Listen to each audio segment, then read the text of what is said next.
an act in Upper Canada called the Gradual Civilization Act.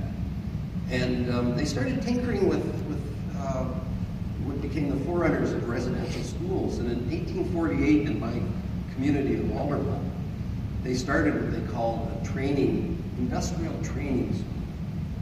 And of course, they would shave all the kids' heads and treat them like prisoners, really.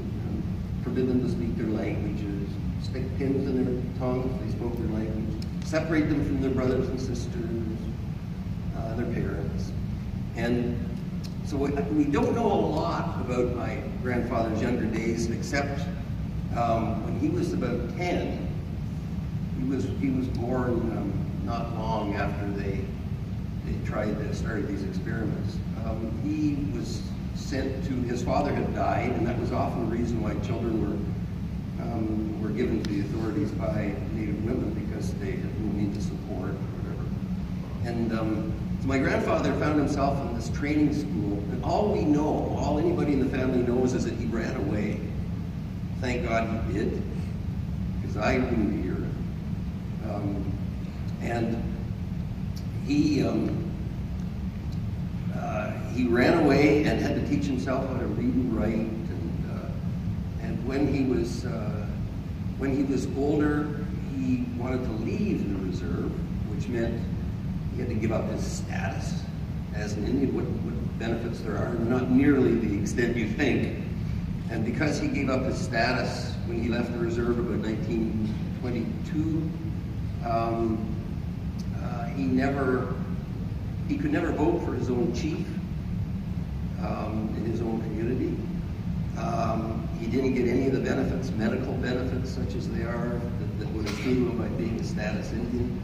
But he knew there was no future when these reserves that had been established, these ghettos, where they were trying to make people forget their culture, and they wanted them all to be farmers. He knew that wasn't for him. And he moved to a little place. Anybody ever heard of Lakefield? Yeah, I grew up around Lakefield. I never lived on a reserve because my grandfather left. And he always, he came to Lakefield and he started writing letters to the editor about the treaties, because he was in the room in 1923. The community leaders asked him to come back because they respected him as an elder. And that's the worst treaty that was ever negotiated, if you can call it that, with Indigenous peoples, because if you believe the terms of the treaty, the Indigenous peoples gave up their rights to hunt and fish. It's an example of many interesting ways that treaties were negotiated. One of the ways is, of course, the Native people couldn't read or write English, so they trusted the words of the negotiators, the government negotiators. They also did things like insert clauses after they got they would just sign with their totem sign. My great uncle would put a little animal with its tail up in the air, a skunk. And so my grandfather was a big advocate for treaty rights before his time. He would write letters to the editor, newspapers talking about how the treaties had been broken. And he and my grandmother, her name was Nellie Irma Franklin, and she was, her family was from Tyendinaga. She was Haudenosaunee. And they lived, they were married for 64 years. They never lived in a house with running water, with central heating, with indoor plumbing. And the only income that they had was from the Canadian Old Age Pension. I think when they died it was about $80, I think, a month. And it was the happiest home I ever saw. My grandfather had made a living for himself as a master log cabin builder. He was a carpenter, and he was free. But he never got the benefits that when Sir William Johnson had said, "Your people will never be poor, you will never want for the necessities of life." My grandfather and grandmother they never got that.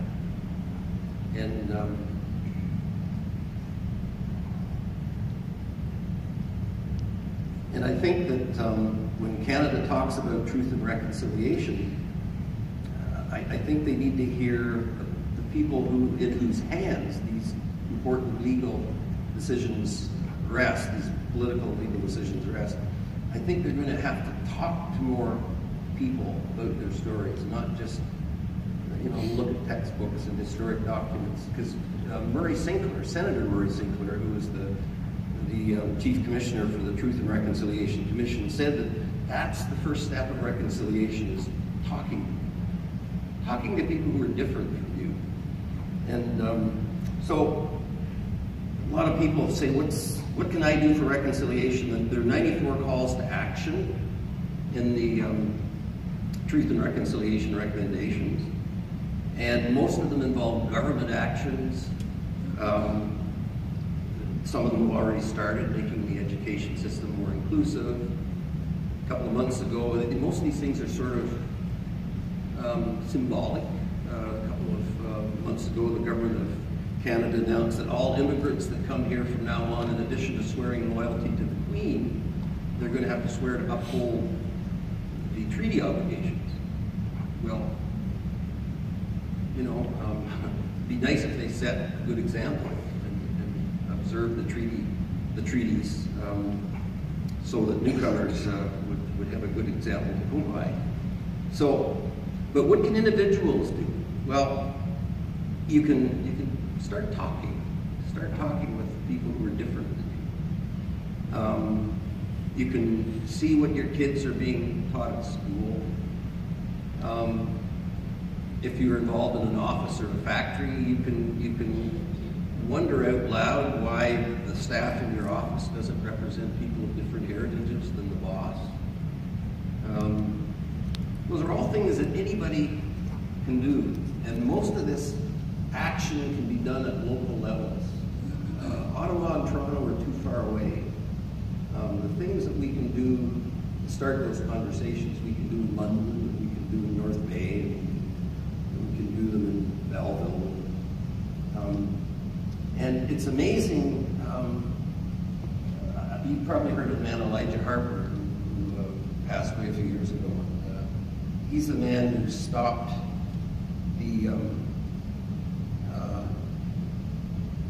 the great cross-country political action to change the Constitution, because the framers refused to acknowledge Indigenous rights. So he held up an eagle feather in the Manitoba legislature, and that really killed the process.